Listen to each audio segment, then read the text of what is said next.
Hi. Um, for tonight's bedtime story, I thought I would read to you from my favorite reading place in my house. So, this is my rocking chair. And this is where I read all my books. And the story I'm reading to you today is called The Most Magnificent Thing. And look at all of the amazing things she's pulling in her wagon. I wonder what she's going to build with that. This book is by Ashley Spires, and because her name is the only name on it, she wrote the words and drew the pictures.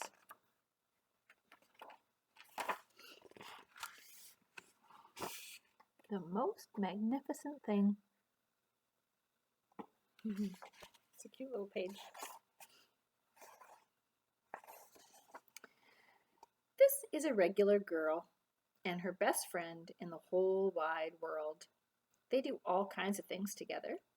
They race, they eat, they explore, they relax.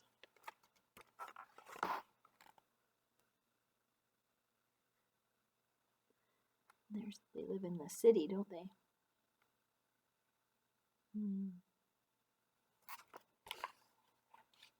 She makes things, he unmakes things.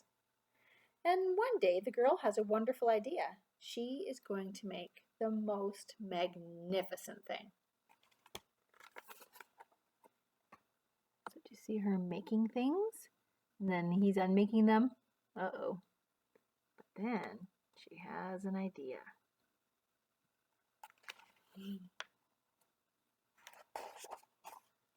She knows just how it will look. She knows just how it will work. All she has to do is make it. And she makes things all the time. Easy peasy. First, she hires an assistant. So there she is planning. And there she is interviewing her assistant. Who's her assistant? Yeah. She's interviewing her dog, of course. Next, they gather their supplies. They set up somewhere out of the way to work. What do you think? Do you think she's set up somewhere out of the way? I don't think so. Out of the way of her mom, maybe.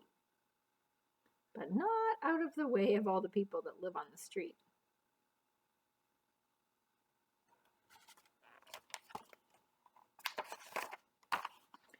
The girl tinkers and hammers and measures, while her assistant pounces and growls and chews.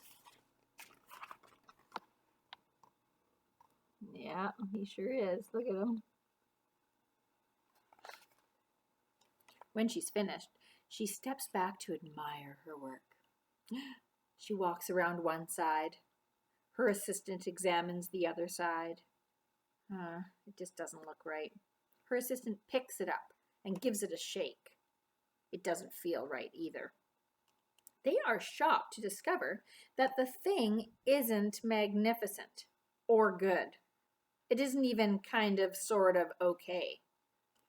It is all wrong. The girl tosses it aside and she gives it another go. She's not done yet. That was her first thing she created.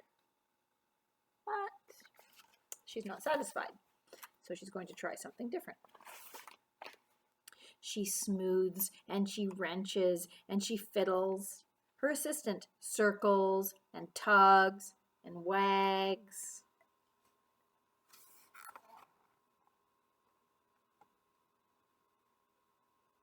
See how they have little lines around his tail? That means he's wagging. And then at the top picture, there's circles around him. And that shows that he's running in circles. When she's finished, she stands up and she takes a long look at it. Her assistant gives a nudge with his paw. The thing is still wrong. She decides to try again.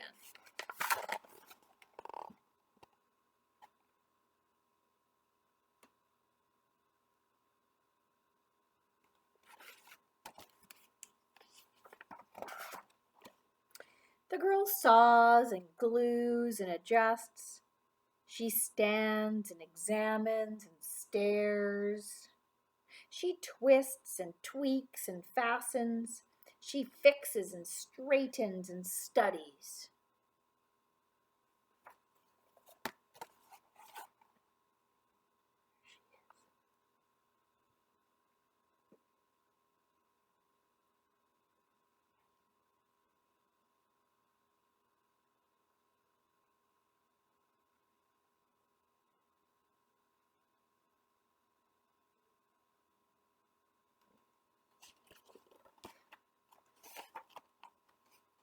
She tries all different ways to make it better. She makes it square. She makes it round. She gives it legs. She adds antenna. That sounds cool.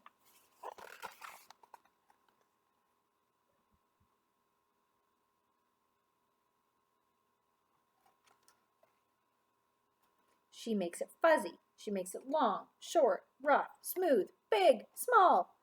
And one even smells of stinky cheese. But none of them are magnificent. Okay, I'm going to show you this, and I want you to decide which one you think smells like stinky cheese. Which one? I don't know. Maybe it's one of those ones.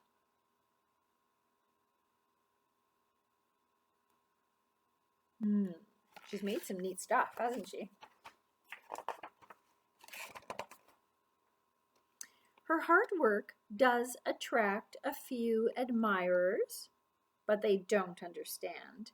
They can't see the magnificent thing that she has in her mind. She gets mad.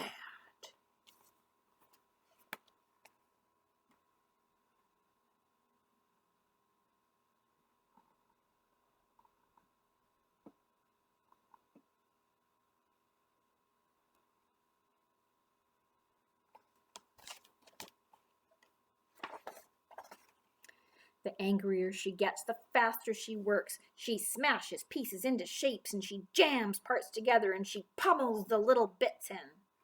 Her hands feel too big to work. Her brain is too full of not the right things. If only the thing would just work.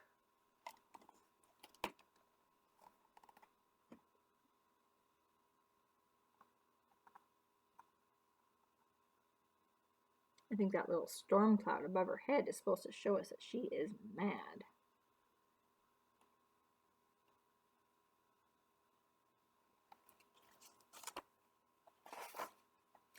Crunch! Uh-oh. That does happen sometimes when you get too mad about something and then you stop being careful and then you get hurt. That's very annoying when that happens. That's happened to me before, for sure. The pain starts in her finger and then it rushes right up to her brain and finally she explodes. Quite frankly, it's not her finest moment.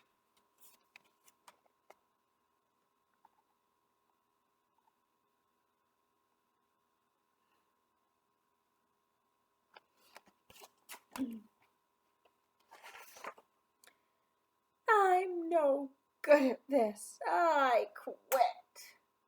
Ugh. Her assistant suggests they go for a walk.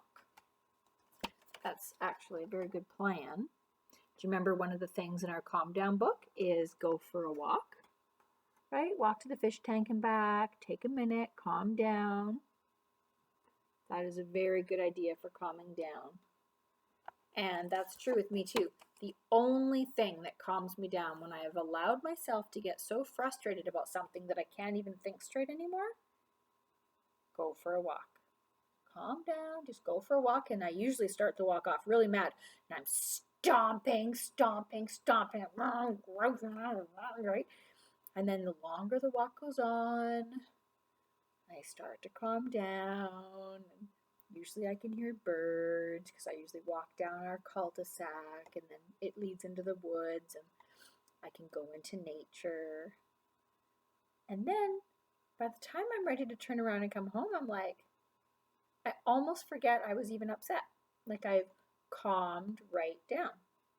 And then I'm able to explain to someone else why I was feeling mad. And it all, right? It's all, walking is a really good idea. I think just breathing and giving your brain some time to think when you don't have whatever was making you mad right around inside your brain. Everyone's kind of backed off. You've gone for a walk. You're by yourself. So you've given yourself some space. You're breathing. Remember, that's another thing that we do in our calm down chair is we breathe. We are away from people. We can walk to the fish tank. You can write something in a little journal, or you can draw a picture of what was frustrating for you. And then we have time to talk. And it's pretty amazing that it works every time. Well, going on the walk isn't much help at first. But before long, she starts to feel different. And bit by bit, the mad gets pushed right out of her head. And isn't that what I said happens to me too? So she starts, and you can tell she's grouchy at the top. But then she gets a little less grouchy. And then she gets a little better. And then she starts feeling okay. And then she forgets she was even angry. She just feels better now. As they stroll along, she comes across the first wrong thing that she made. The bad feelings are about to start all over again, but then she notices something surprising. There are some parts of the wrong things that are actually really quite right. The bolts on one, the shape of another, the wheel to seat ratio of the next one. There are all sorts of parts that she actually likes of all the wrong things. And here she is. They're all lined up down the street. So there she is at the beginning. And she starts looking at all of the neat things that she's made.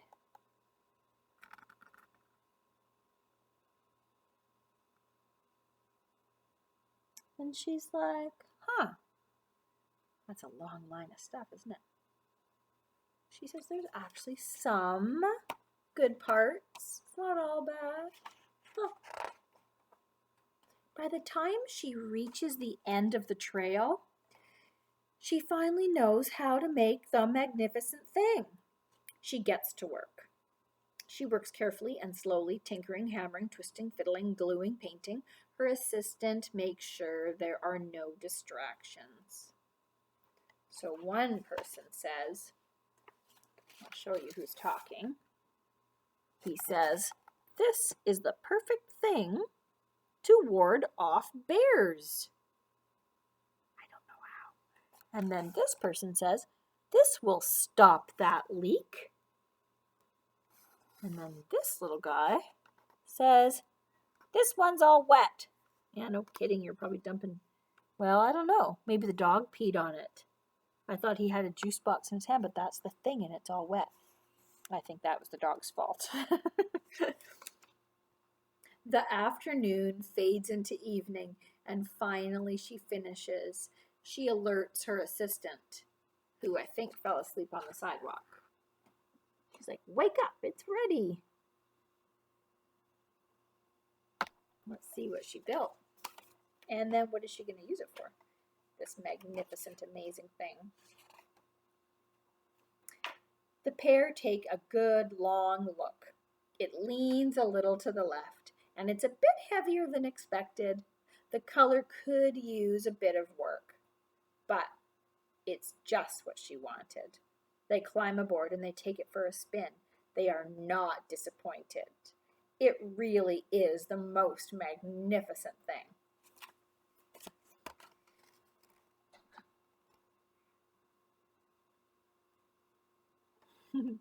That does look pretty magnificent, doesn't it? It's like a scooter with a little rolling thing beside it so her dog can go for a ride with her. That is pretty magnificent. And let's open up this. I love it, right? When the front and back of the book make a great big long picture. That's always my favorite. Well, I sure hope you enjoyed the Magnificent Thing bedtime story read to you in the most magnificent rocking chair. And I can't wait to see all of the neat, amazing things that you have built. Now, not all of us have a bunch of metal and screws and hammers and things like that, but maybe you've made something out of toilet paper rolls, or maybe Lego, or maybe cushions, or maybe I used to make probably the most amazing thing I used to love to do when I was very little, although I didn't like cleaning it up, was I would take out every single Barbie doll thing I had and I would set it all up. So I was very into Barbies. So I would have the house and a ranch, and I'd have a spot for the little plastic horses to run by, and I would build things for them. And I had this little shallow Barbie pool, which didn't make any sense to me because the pool is only that deep. It was big, but it's like this light plastic. It's only that deep. But the Barbies are like this tall. So the water didn't even go up to the Barbie's knees. I always thought it was kind of useless. But anyways, it was when I set up my little town and had all my Barbie doll areas set up. I did put the pool out just because it was part of the thing, but I always thought it was a little bit weird.